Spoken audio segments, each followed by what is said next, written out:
नमस्कार। चलिए inner knowing की श्रृंखला को और बढ़ाते हुए जानते हैं गायत्री जप के कुछ आवश्यक नियम। सबसे पहली चीज़ तो आप जब भी जाप करने जा रहे हैं तो अपने शरीर को साफ़ रखना है, यानी कि आपको नहाना है और हल्के ढीले वस्त्र पहनने हैं। अगर आप टाइट पहनेंगे और कहीं ना कहीं जब आप इसका जप कंसिस्टेंसी के साथ करने लगेंगे तो टाइट कपड़ों में आपकी एनर्जी आप पूरी तरह से फ़्लो नहीं हो पाएगी। सो रिलैक्स्ड रहना है, कंफर्टेबल कपड़े पहनकर स्पाइन को स्ट्रेट करके बैठने की ज़रूरत है। साथ ही साथ यहाँ पर आसन भी होना चाहिए। आसन आप वूलन ले सकते हैं, खाली ज़मीन पर नहीं बैठना है, क्योंकि जो आपकी एनर्जी है जो आप जप से या तप से जो जनरेट करते हैं वो पृथ्वी में नहीं जानी चाहिए। So there has to be a barrier. तो वहाँ पर आपका ये आसन लग सकता है।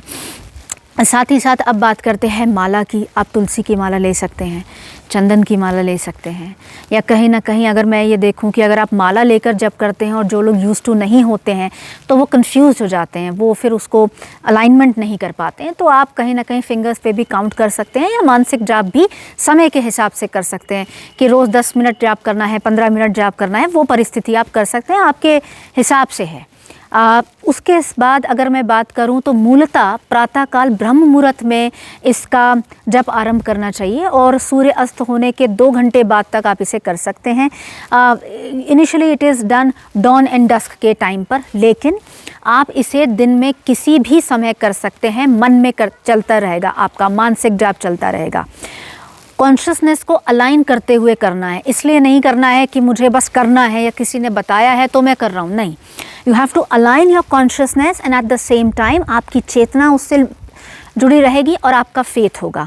अब इसी से मुझे एक कहानी याद आती है। एक गांव में एक बूढ़ा आदमी था। जब वो लोग कहते थे कि वो नाचता था तो बारिश आती थी, कुछ लड़कों ने उसे छेड़ा और उससे बोला अब हम तुम्हारे साथ नाचेंगे, या हम नाचते हैं, हम देखते हैं बारिश आती है या नहीं।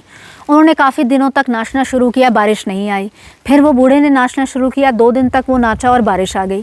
जब लोगों ने उससे पूछा कि जब आप नाच रहे थे, हम नाच रहे थे तो बारिश नहीं आई, आपने नाचना शुरू किया और बारिश कैसे आ गई, तो उसने एक छोटी सी चीज़ बोली जो शायद आप लोगों के लिए, सभी के लिए बहुत ज़्यादा वैल्यूबल है, हम सभी के लिए, कि मैं मन में जब कोई काम करता हूँ तो मैं इष्ट को अपने मन में रखता हूँ और मैं ये बोलता हूँ कि जब तक बारिश नहीं आएगी तब तक मैं नाचूंगा। यानी कि अगर बारिश को आना ही है जब मैं नाचूंगा, और जब तक मैं नाचता रहूँगा तब तक की बारिश नहीं आ सकती। यानी कि एक तो इष्ट पे भरोसा कि अगर मैं ये काम कर रहा हूँ तो बारिश होगी होगी, और जब तक बारिश नहीं होगी तब तक मैं निरंतर प्रयासरत रहूँगा और नाचता रहूँगा। ये एक डिटर्मिनेशन होता है एक साधक का, ये डिटर्मिनेशन होता है एक व्यक्ति का कि मुझे काम अगर करना है तो पूर्ति के साथ आगे बढ़ने की ज़रूरत है। उसके बाद आप सेम टाइम कर सकते हैं। अगर आपका बिजी शेड्यूल है आप 27 टाइम्स कर सकते हैं, 108 बार कर सकते हैं। आपकी कंफर्टेबल सिचुएशन के हिसाब से आप जप कर सकते हैं। जाप आप इस तरह से कर सकते हैं कि आपका गला, होठ और कहीं ना कहीं आप एक मूवमेंट हो, लेकिन आपके बगल में जो व्यक्ति है वो सुन ना पाए, यानी कि आपकी जीभ भी हिलती रहे, आपका गला भी हिलता रहे, मंद स्वर में आप करें कि बगल वाला ना सुन पाए, तो वह मानसिक जप में काउंट हो जाएगा।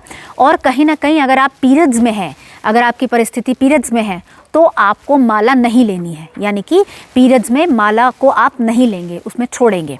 स्त्रियां भी कर सकती हैं, पुरुष भी कर सकते हैं, उसमें कोई भी ऐसी परिस्थिति नहीं है। नाइट में आप मानसिक जाप कर सकते हैं, रात में आप उसको मन में कर सकते हैं।